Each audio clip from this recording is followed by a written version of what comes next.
Hi all, എഡ്യൂസ്പെക്ട്രത്തിന്റെ മറ്റൊരു വീഡിയോയിലേക്ക് ഏവർക്കും സ്വാഗതം. 10ാം ക്ലാസ്സിലെ ഒന്നാമത്തെ ചാപ്റ്ററായ അരിത്മെറ്റിക് സീക്വൻസിന്റെ 4ാമത്തെ വീഡിയോയിലേക്കാണ് നമ്മൾ ഇന്ന് പോകുന്നത്. ഒന്നാമത്തെ എക്സർസൈസ് നമ്മൾ ചെയ്തായിരുന്നു. അപ്പോൾ അടുത്ത എക്സർസൈസിലേക്ക് പോകാം. അപ്പോൾ രണ്ടാമത്തെ ക്വസ്റ്റ്യൻ ഇതാണ്, സീ ദീസ് പിക്ചേഴ്സ് എന്താണ്. അപ്പോൾ കുറച്ച് പിക്ചേഴ്സ് തന്നിട്ടുണ്ട്. അപ്പോൾ അത് സ്ക്വയേഴ്സിന്റെ ആണ്. അപ്പോൾ രണ്ട് ചെറിയ സ്ക്വയർ ചേർത്തിട്ടാണ് ഏത് വന്നിട്ടുള്ളത്, ആദ്യത്തെ പിക്ചർ വന്നിട്ടുള്ളത്. അടുത്തത് എത്ര? 4 എണ്ണം, അടുത്തത് 6 എണ്ണം, അടുത്തത് 8 എണ്ണം. അപ്പോൾ ഒന്നാമത്തെ സബ് ക്വസ്റ്റ്യൻ ഇതാണ്, how many smart squares are there in each pictures. ഓരോന്നിലും എത്ര സ്മാർട്ട് സ്ക്വയേഴ്സ് ഉണ്ടെന്നാണ്. ആദ്യത്തിൽ നമുക്കറിയാം എത്ര എണ്ണം ഉണ്ട്, 2 എണ്ണം ഉണ്ട്. അടുത്തതിൽ 4 എണ്ണം ഉണ്ട്. അടുത്തതിൽ 6 എണ്ണം ഉണ്ട്. അടുത്തതിൽ എത്ര എണ്ണം ഉണ്ട്? 8 എണ്ണം ഉണ്ട്. അങ്ങനെയാണെങ്കിൽ നമുക്ക് എഴുതാം, ഫസ്റ്റ് പിക്ചർ എത്ര എണ്ണം ഉണ്ട്? 2 എണ്ണം ഉണ്ട്. സെക്കൻഡ് പിക്ചർ എത്ര എണ്ണം ഉണ്ട്? 4 എണ്ണം ഉണ്ട്. തേർഡ് പിക്ചറിൽ എത്ര എണ്ണം ഉണ്ട്? 6 എണ്ണം ഉണ്ട്. ഫോർത്ത് പിക്ചറിൽ എത്ര എണ്ണം ഉണ്ട്? 8 എണ്ണം ഉണ്ട്. അങ്ങനെയാണെങ്കിൽ സീക്വൻസ് എങ്ങനെ എഴുതാൻ വേണ്ടിയിട്ട് പറ്റും? സീക്വൻസ് 2, 4, 6, 8 എക്സെട്ര എന്ന് പറഞ്ഞു പോകുന്നതാണ് എന്തെന്ന് പറയുന്നത്, സീക്വൻസ്. ഇനി നമുക്ക് ഇത് അരിത്മെറ്റിക് സീക്വൻസ് ആണോ അല്ലെന്ന് എങ്ങനെ ചെക്ക് ചെയ്യാം? ചെക്ക് ചെയ്യാൻ വേണ്ടിയിട്ട് നമുക്കറിയാം ഡി ഈക്വൽ ടു എന്താണ്, second time minus first time എന്നാണ്, അല്ലെങ്കിൽ third time minus second time എന്നാണ്, അല്ലെങ്കിൽ fourth time minus third time എന്നാണ് നമ്മൾ പറയുന്നത്. അപ്പോൾ second time minus first time ചെയ്യുമ്പോൾ നമുക്ക് എങ്ങനെ കിട്ടും? 4 മൈനസ് 2 ആണ്. എത്ര കിട്ടും? 2 എന്ന് കിട്ടും. അതുപോലെ D equal to third minus second ചെയ്യുമ്പോൾ നമുക്ക് എങ്ങനെ കിട്ടും? തേർഡ് എത്രയാണ്? 6 ആണ്. 6ൽ നിന്ന് എത്ര മൈനസ് ചെയ്യുക? 4 മൈനസ് ചെയ്യുക. അവിടെയും എത്രയാണ്? 2 ആണ്. 8ൽ നിന്ന് 6 മൈനസ് ചെയ്താലും നമുക്ക് അവിടെ എത്ര കിട്ടും? 2 കിട്ടും. അങ്ങനെയാണെങ്കിൽ ഈ സീക്വൻസിന് നമുക്ക് എന്താണെന്ന് പറയാം? അരിത്മെറ്റിക് സീക്വൻസ് ആണെന്ന് പറയാം. രണ്ടാമത്തെ സബ് ക്വസ്റ്റ്യൻ ഇതാണ്, ഹൗ മെനി ലാർജ് സ്ക്വയേഴ്സ് എന്നാണ്. അങ്ങനെയാണെങ്കിൽ ഫസ്റ്റ് പിക്ചറിൽ ലാർജ് സ്ക്വയർ ഉണ്ടോ? അപ്പോൾ ഇത്രയും ചേരുന്നതാണ്, 4 എണ്ണം ചേരുന്നതാണ് എന്തെന്ന് പറയുന്നത്, ലാർജ് സ്ക്വയർ എന്ന് പറയുന്നത്. അങ്ങനെയാണെങ്കിൽ ഒന്നാമത്തെ പിക്ചറിൽ എന്തില്ല? ലാർജ് സ്ക്വയർ ഇല്ല. ഫസ്റ്റ് പിക്ചറിൽ എന്തില്ല? ലാർജ് സ്ക്വയറിന്റെ എണ്ണം 0 ആണ്. അങ്ങനെയാണെങ്കിൽ രണ്ടാമത്തെ പിക്ചറിൽ എത്ര എണ്ണം ഉണ്ട്? രണ്ടാമത്തെ പിക്ചറിൽ ഒരു ലാർജ് സ്ക്വയർ ആണ് ഉള്ളത്. മൂന്നാമത്തെ പിക്ചറിൽ എത്ര എണ്ണം ഉണ്ട്? തേർഡ് പിക്ചറിൽ ദാ ഈ വരച്ചിരിക്കുന്ന ഒരെണ്ണം ലാർജ് സ്ക്വയർ ആണ്. അതുപോലെ ഈ 4 എണ്ണവും ചേരുമ്പോൾ ഒരു ലാർജ് സ്ക്വയർ കിട്ടും. അങ്ങനെ എത്ര ലാർജ് സ്ക്വയർ കിട്ടും? 2 ലാർജ് സ്ക്വയറുകൾ കിട്ടും. നാലാമത്തെ പിക്ചറിൽ എത്ര ലാർജ് സ്ക്വയറുകൾ ഉണ്ടെന്ന് ചോദിച്ചാൽ ഇവിടെ ഒരെണ്ണം ഉണ്ട്, അതുപോലെ ഇവിടെ ഒരെണ്ണം ഉണ്ട്, അതുപോലെ ഇവിടെ ഒരെണ്ണം ഉണ്ട്. അങ്ങനെ എത്ര എണ്ണം ഉണ്ട്? 3 ലാർജ് സ്ക്വയറുകൾ ഉണ്ട്. അങ്ങനെയാണെങ്കിൽ ഇതിന്റെ സീക്വൻസ് എങ്ങനെ എഴുതാം? സീക്വൻസ് 0, 1, 2, 3 എക്സെട്ര എന്ന് പറഞ്ഞു പോകുന്നതാണ് എന്തെന്ന് പറയുന്നത്, സീക്വൻസ് എന്ന് പറയുന്നത്. ഇത് അരിത്മെറ്റിക് സീക്വൻസ് ആണോ അല്ലെന്ന് കണ്ടുപിടിക്കാൻ വേണ്ടിയിട്ട് എന്ത് ചെയ്യുക? നമ്മൾ നേരത്തെ ചെയ്ത പോലെ കോമൺ ഡിഫറൻസ് കണ്ടുപിടിക്കുക. Second time minus first time ചെയ്യുക. അപ്പോൾ ഇവിടെ സെക്കൻഡ് ടൈം എത്രയാണ്? സെക്കൻഡ് ടൈം എന്ന് പറയുന്നത് 1 ആണ്. 1 മൈനസ് 0 ചെയ്യുമ്പോൾ ആൻസർ എത്ര കിട്ടും? 1 എന്ന് കിട്ടും. അതുപോലെ നമ്മൾ third time minus second time ചെയ്യുമ്പോൾ അവിടെ എത്ര കിട്ടും? തേർഡ് ടൈം എത്രയാണ്? 2 ആണ്. 2ൽ നിന്ന് 1 മൈനസ് ചെയ്യുക. സെക്കൻഡ് ടൈം ആയ 1 മൈനസ് ചെയ്യുക. അങ്ങനെയാണെങ്കിൽ 2ൽ നിന്ന് 1 കുറയ്ക്കുമ്പോൾ എത്ര കിട്ടും? 1 കിട്ടും. അങ്ങനെയാണെങ്കിൽ അടുത്ത് നമ്മൾ കണ്ടുപിടിക്കാൻ വേണ്ടിയിട്ട് ഫോർത്ത് ടൈമിൽ നിന്ന് തേർഡ് ടൈം കുറയ്ക്കുക. അവിടെയും ഫോർത്ത് ടൈം 3 ആണ്. 3ൽ നിന്ന് 2 കുറയ്ക്കുമ്പോൾ അവിടെ നമുക്ക് എത്ര തന്നെ കിട്ടും? 1 തന്നെ കിട്ടും. അങ്ങനെയാണെങ്കിൽ ഈ സീക്വൻസ് എന്താണെന്ന് പറയാം? ഇതും അരിത്മെറ്റിക് സീക്വൻസ് ആണെന്ന് പറയാം. അപ്പോൾ മൂന്നാമത്തെ സബ് ക്വസ്റ്റ്യൻ ഇതാണ്, how many squares in all in each picture എന്നാണ്. അപ്പോൾ ഓരോന്നിലും എത്ര സ്ക്വയേഴ്സ് ഉണ്ട്? ചെറുതും വലുതുമായിട്ട് എല്ലാ സ്ക്വയറും ഇതിനകത്ത് എന്ത് ചെയ്യണം? കണക്കാക്കണം. അങ്ങനെയാണെങ്കിൽ ഫസ്റ്റ് പിക്ചറിൽ എന്ത് മാത്രമേ ഉള്ളൂ? ചെറിയ സ്ക്വയേഴ്സ് മാത്രമേ ഉള്ളൂ. എത്ര എണ്ണം ഉണ്ടായിരുന്നു? 2 എണ്ണം ഉണ്ടായിരുന്നു. സെക്കൻഡ് പിക്ചറിൽ ചെറുത് എത്ര എണ്ണം ഉണ്ടായിരുന്നു? ചെറുത് 4ഉം വലുത് 1ഉമായിട്ട് എത്ര എണ്ണം ഉണ്ടായിരുന്നു? 5 എണ്ണം ഉണ്ടായിരുന്നു. അങ്ങനെയാണെങ്കിൽ തേർഡ് പിക്ചറിൽ ചെറുത് എത്ര എണ്ണം ഉണ്ടായിരുന്നു? 6 എണ്ണം ഉണ്ടായിരുന്നു. വലുത് 2 എണ്ണം. അങ്ങനെ എത്ര എണ്ണമായി? 8 എണ്ണം ആയി. അങ്ങനെയാണെങ്കിൽ ഫോർത്ത് പിക്ചറിൽ ചെറുത് എത്ര എണ്ണം ഉണ്ടായിരുന്നു? 8 എണ്ണം ഉണ്ടായിരുന്നു. വലുത് എത്ര എണ്ണം ഉണ്ട്? 3 എണ്ണം ഉണ്ട്. അങ്ങനെ ടോട്ടൽ എത്ര എണ്ണമായി? 11 പിക്ചേഴ്സ്. അങ്ങനെയാണെങ്കിൽ സീക്വൻസ് എങ്ങനെ എഴുതാൻ വേണ്ടിയിട്ട് പറ്റും? സീക്വൻസ് എന്ന് പറയുന്നത് 2, 5, 8, 11 എന്ന് പറഞ്ഞു പോകുന്നതാണ് സീക്വൻസ്. ഇത് അരിത്തമെറ്റിക് സീക്വൻസിലാണോ എന്ന് കണ്ടുപിടിക്കാൻ വേണ്ടിയിട്ട് നമ്മൾ നേരത്തെ ചെയ്ത പോലെ തന്നെയാണ് എന്ത് ചെയ്യുക? സെക്കൻഡ് ടൈമിൽ നിന്ന് ഫസ്റ്റ് ടൈം എന്ത് ചെയ്യുക? മൈനസ് ചെയ്യുക. സെക്കൻഡ് ടൈമിൽ നിന്ന് ഫസ്റ്റ് ടൈം എന്ത് ചെയ്യുക? മൈനസ് ചെയ്യുക. സെക്കൻഡ് ടൈം എത്രയാണ്? 5 ആണ്. 5 - 2 എന്ന് പറയുന്നത് എത്രയാണ്? 3 ആണ്. അതുപോലെ തന്നെ തേർഡ് ടൈമിൽ നിന്ന് എന്ത് മൈനസ് ചെയ്യുക? സെക്കൻഡ് ടൈം മൈനസ് ചെയ്യുക. തേർഡ് ടൈം എത്രയാണ് ഇവിടെ? 8 ആണ്. 8ൽ നിന്ന് 5 മൈനസ് ചെയ്യുമ്പോൾ നമുക്ക് എത്ര കിട്ടും? അവിടെയും 3 ആണ് കിട്ടുന്നത്. ഇനി ഒന്നുകൂടെ കണ്ടുപിടിക്കാൻ വേണ്ടിയിട്ട് ഫോർത്ത് ടൈമിൽ നിന്ന് എന്ത് മൈനസ് ചെയ്യുക? തേർഡ് ടൈം മൈനസ് ചെയ്യുക. 11ൽ നിന്ന് 8 മൈനസ് ചെയ്താൽ നമുക്ക് അവിടെ എത്ര തന്നെയാണ് കിട്ടുന്നത്?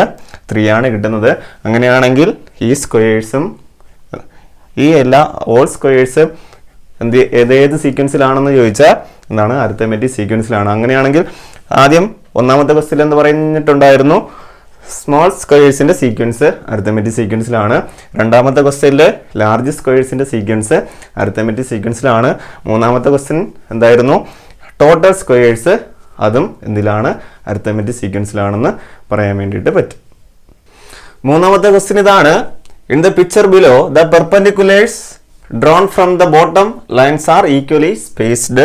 Show that the sequence of the height of the perpendiculars on continuing this form an arithmetic sequence എന്നാണ്. എന്ന് വെച്ചാൽ എന്താണ്? ഈ പെർപെൻഡിക്കുലേഴ്സ് ലൈൻസ് എന്താണ്? ഈക്വലി സ്പേസ്ഡ് ആണ്. എന്ന് വെച്ചാൽ എ ബി മുതൽ എ ബിയുടെ നീളവും ബി സിയുടെ നീളവും സി ഡിയുടെ നീളവും ഡിയുടെ നീളവും എന്താണ്?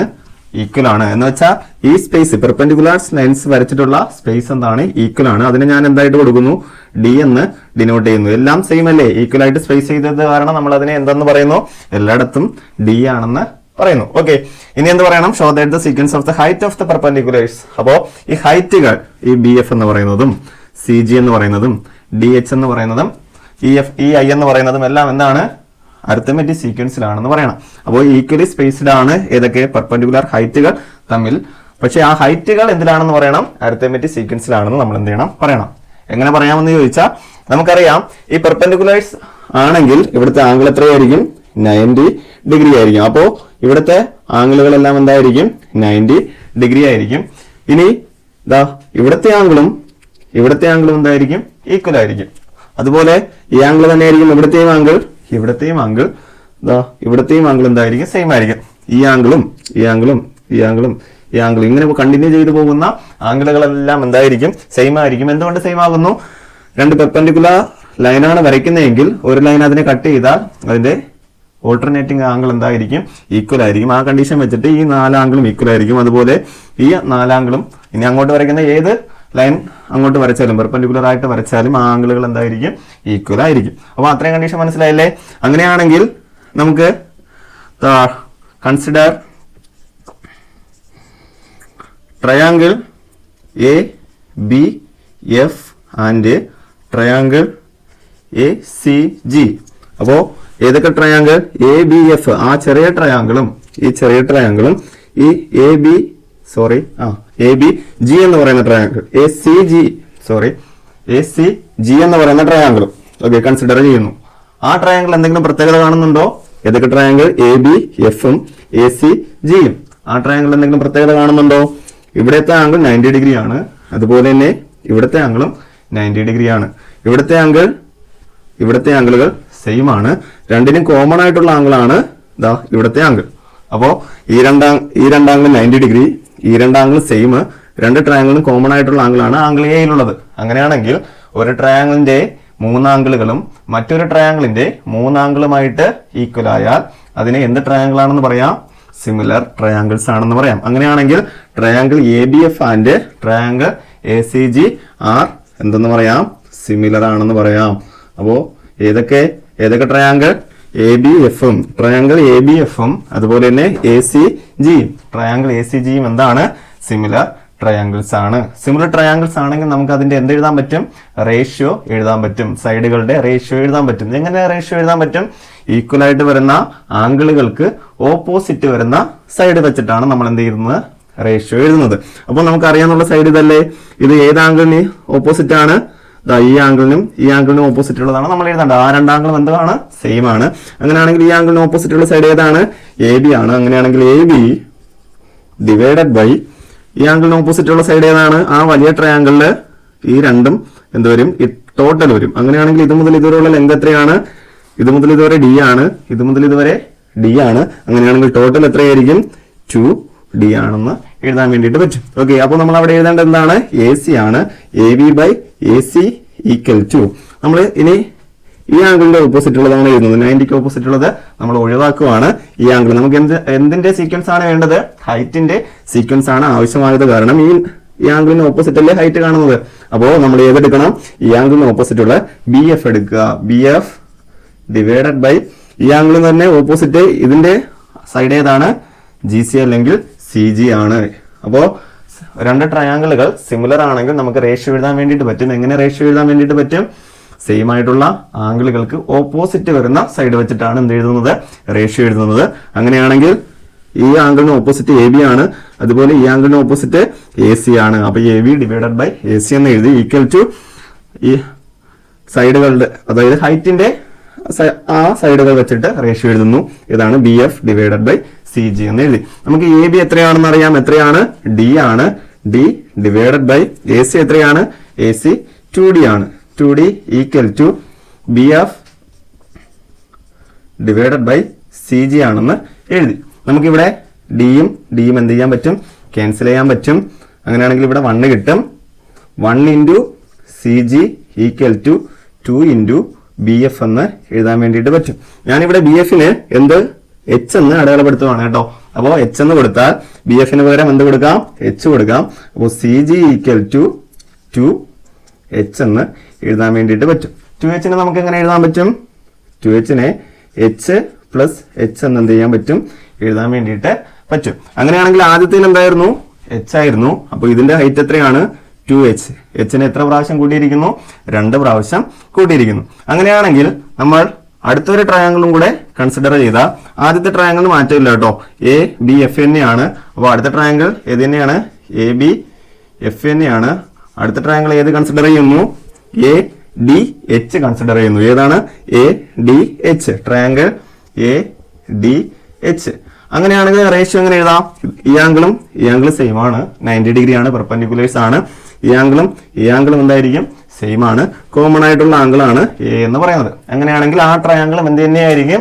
സിമിലർ ട്രയാങ്കിൾസ് ആയിരിക്കും. അങ്ങനെയാണെങ്കിൽ റേഷ്യോ എഴുതാൻ പറ്റത്തില്ലേ? അപ്പോൾ ഈ ആംഗിളിന് ഓപ്പോസിറ്റ് ഉള്ളത് എ ബിക്ക് മാറ്റമില്ല.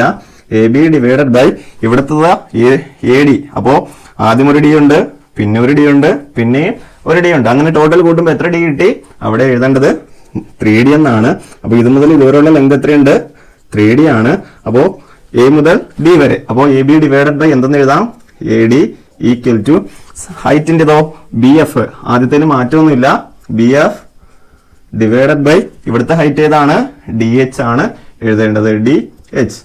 അപ്പോ റേഷ്യോ എഴുതി A B divided by A D B F divided by D H എന്ന് എഴുതി. ഇനി നമുക്ക് വാല്യൂ കൊടുക്കാം. എ ബി എത്രയാണ്? ഡി ആണ്. ഡി ഡിവൈഡഡ് ബൈ എ ഡിയുടെ ലെങ്ത് എത്രയായിരുന്നു? 3D ആണ്. 3D ആണ്. 3D ഈക്വൽ ടു ബി എഫിന് നമ്മൾ നേരത്തെ എന്ത് കൊടുത്തിട്ടുണ്ടായിരുന്നു? എച്ച് കൊടുത്തിട്ടുണ്ടായിരുന്നു. H divided by D H എന്ന് എഴുതാം. ഇവിടെയും ഡിയും എന്തായി? ക്യാൻസൽ ആയി. ഡി എച്ച് ഇങ്ങോട്ട് ഇൻറ്റു ചെയ്യുമ്പോൾ 1 ഇൻറ്റു ഡി എച്ച് എന്ന് പറയുന്നത് എന്ത് തന്നെയാണ്? ഡി എച്ച് തന്നെയാണ്. ഈക്വൽ ടു 3 അങ്ങോട്ട് ഇൻറ്റു ചെയ്യുമ്പോൾ 3H എന്ന് കിട്ടും. അപ്പോൾ ഡി എച്ച് ഈക്വൽ ടു എത്രയെന്ന് കിട്ടി? 3H എന്ന് കിട്ടി. അങ്ങനെയാണെങ്കിൽ നമുക്ക് ഓൾറെഡി ഇതുവരെ നമുക്ക് എത്ര ഉണ്ടായിരുന്നു? 2H ഉണ്ടായിരുന്നു. അതിന്റെ കൂടെ എത്ര കൂട്ടുമ്പോഴാണ് 3H കിട്ടുന്നത്? ഒരു എച്ചും കൂടെ കൂട്ടുമ്പോഴാണ്. അങ്ങനെയാണെങ്കിൽ 2H പ്ലസ് എച്ച് എന്ന് നമുക്ക് എന്ത് ചെയ്യാൻ പറ്റും? എഴുതാൻ പറ്റും. ആദ്യത്തതില് എച്ച് ആയിരുന്നു. ഹൈറ്റിന്റെ ഫസ്റ്റ് 1 എച്ച് ആയിരുന്നു. സെക്കൻഡ് 1 ആയപ്പോൾ അതെന്തായി? 2H ആയി. എന്ന് വെച്ചാൽ എച്ച് ഒരിക്കൽ കൂടെ എന്ത് ചെയ്തു? ആഡ് ചെയ്തു. മൂന്നാമത്തെ ആയപ്പോൾ അത് 3h ആയി. അപ്പോൾ 2h നിന്നും 3hലേക്ക് പിന്നെയും ഒരു എന്ത് ചെയ്തു, h ആഡ് ചെയ്തു. അങ്ങനെ കണ്ടിന്യൂസ് ആയിട്ട് എന്താണ് ആഡ് ചെയ്ത് പോകുന്നത്, h എന്ന് പറയുന്ന ഒരു കോമൺ ഡിഫറൻസ് ആണ് അവിടെ ആഡ് ചെയ്ത് പോകുന്നത്. അതുകൊണ്ട് ഇവിടെ നമുക്ക് ഈ സീക്വൻസിനെ, ഹൈറ്റിന്റെ സീക്വൻസിനെ എന്താണെന്ന് പറയാം, അരിത്തമെറ്റിക് സീക്വൻസിലാണെന്ന് പറയാം. അരിത്തമെറ്റിക് സീക്വൻസ് വിത്ത് കോമൺ ഡിഫറൻസ് എന്ന് പറയുന്നത് എന്താണ്, h ആണെന്ന് പറയാൻ വേണ്ടിയിട്ട് പറ്റും. അപ്പോൾ ഇന്നത്തെ ക്ലാസ് എല്ലാവർക്കും മനസ്സിലായെന്ന് പ്രതീക്ഷിക്കുന്നു. ഈ വീഡിയോ നിങ്ങളുടെ കൂട്ടുകാരിലേക്കും എത്തിക്കുക. അപ്പോൾ അടുത്ത വീഡിയോയുമായി കാണുന്നത് വരെ സ്റ്റേ ട്യൂൺഡ്.